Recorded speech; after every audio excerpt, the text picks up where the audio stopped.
Narito ang iyong pang-araw-araw na horoscope para sa Libra para sa araw ng March 4, 2026.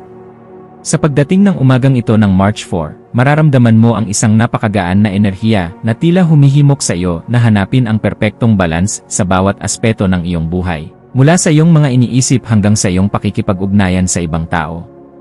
Ang mga planeta ay nagbibigay sa iyo ng isang pambihirang talas ng isip upang makita ang lahat ng panig ng isang sitwasyon. Kaya naman ang iyong mga desisyon ay magiging puno ng katuwiran at hindi mababahiran ng anumang kinikilingan o maling akala sa gitna ng mga pagsubok.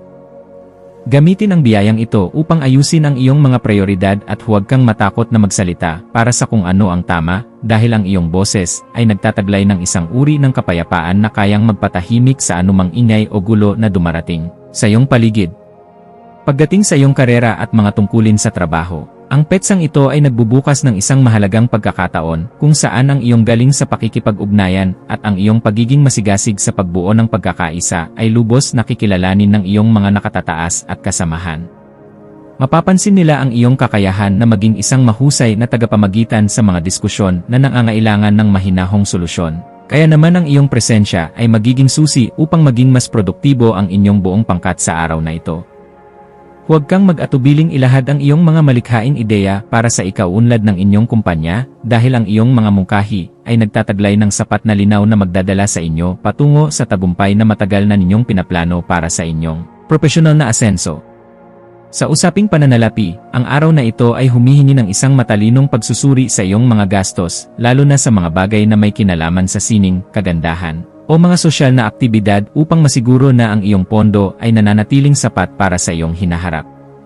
Maaaring may lumitaw na oportunidad para sa isang bagong partnership o kasunduan na may kinalaman sa pagpapaganda ng isang proyekto. Ngunit kailangan mong maging mabusisi sa bawat detalye ng kontrata bago ka tuluyang magbigay ng iyong buong pagsang-ayon sa mga kasosyong ito.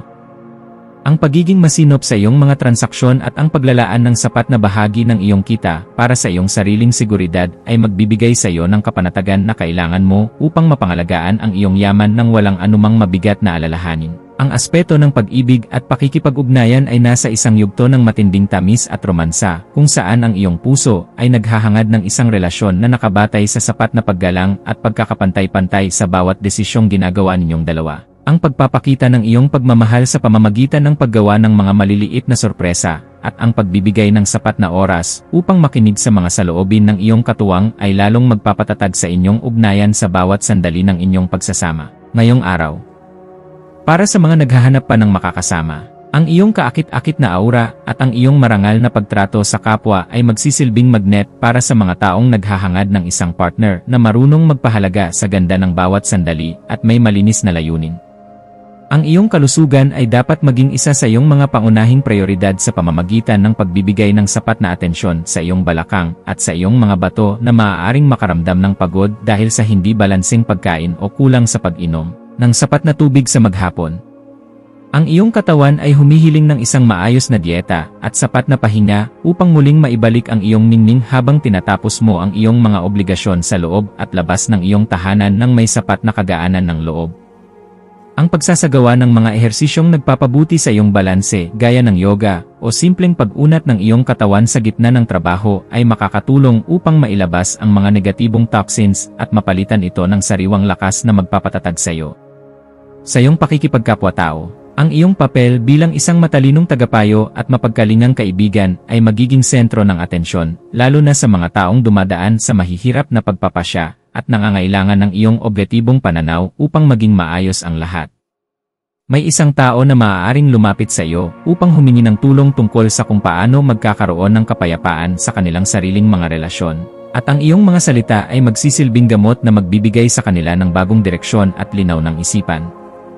Maging mapagmasid sa bawat pakikipag-usap dahil ang bawat kwentong iyong maririnig ay nagdadala ng bagong karunungan na maaari mong gamitin upang mas lalo mo pang mapabuti ang iyong pakikitungo sa iba't ibang uri ng personalidad ng may sapat na respeto. Ang iyong malikhaing isipan ay magkakaroon ng pambihirang kislap sa hapon, lalo na sa mga gawaing may kinalaman sa pagdidisenyo, pag-aayos ng iyong paligid, o anumang paraan ng pagpapahayag na nagpapakita ng iyong pagiging orihinal at mapanuri sa bawat aspeto ng iyong sining.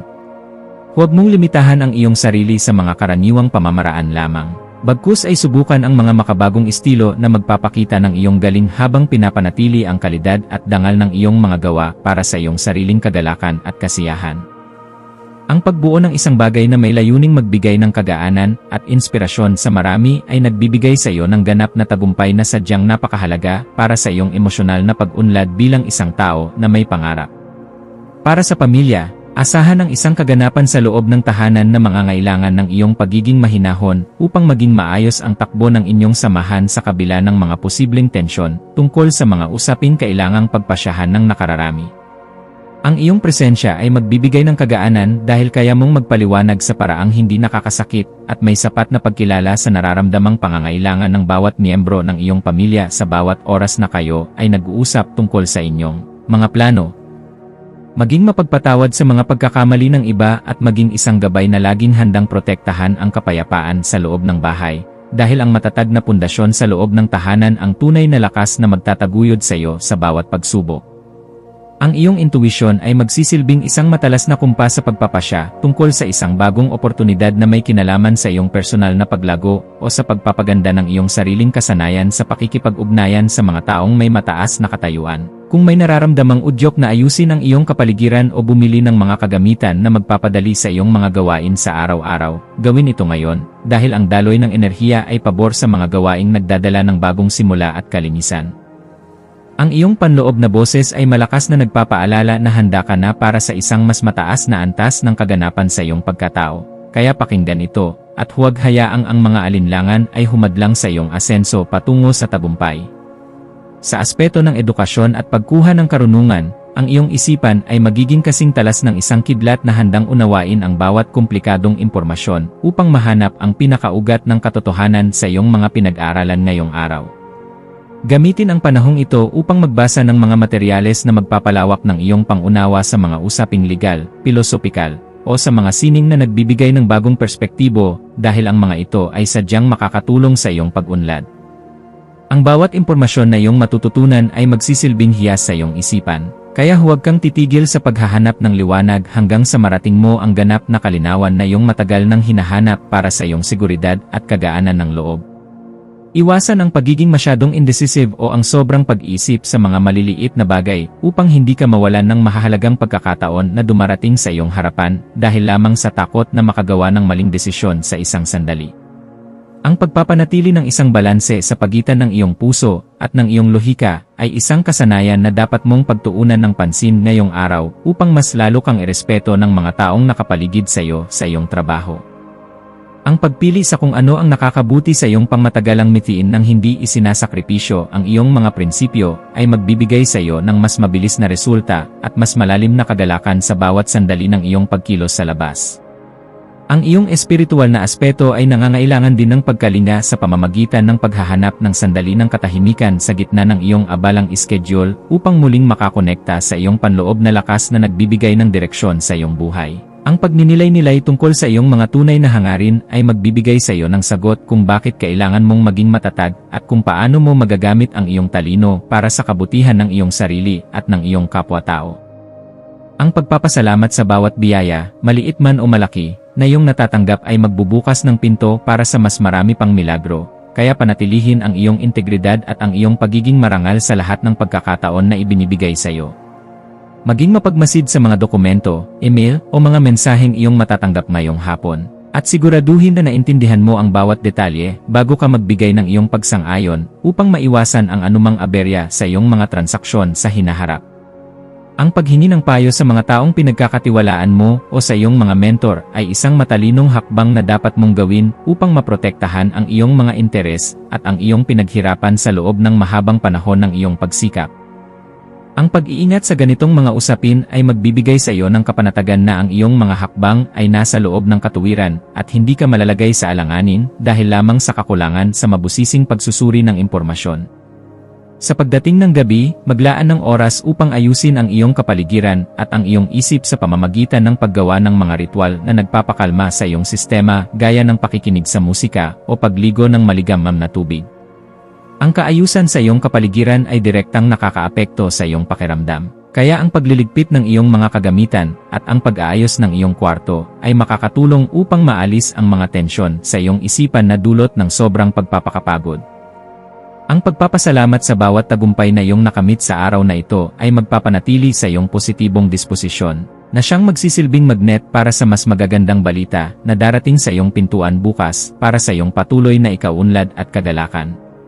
Bilang huling payo para sa iyo, laging tandaan na ang tunay na lakas ay matatagpuan sa pagkakaroon ng isang mapayapang puso na laging handang umunawa sa sarili at sa ibang tao nang may sapat na pagmamahal sa bawat sandali ng iyong pagkilos.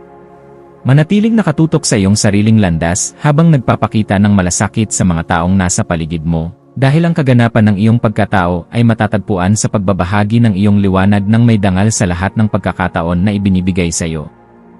Hayaang ang liwanag ng karunungan ang maging gabay mo sa pagtahak sa daan ng iyong mga adhikain, at maniwala ka na sa bawat pagsusumikap mo na magpakita ng kabutihan, mayroong magandang bukas na naghihintay para sa iyo.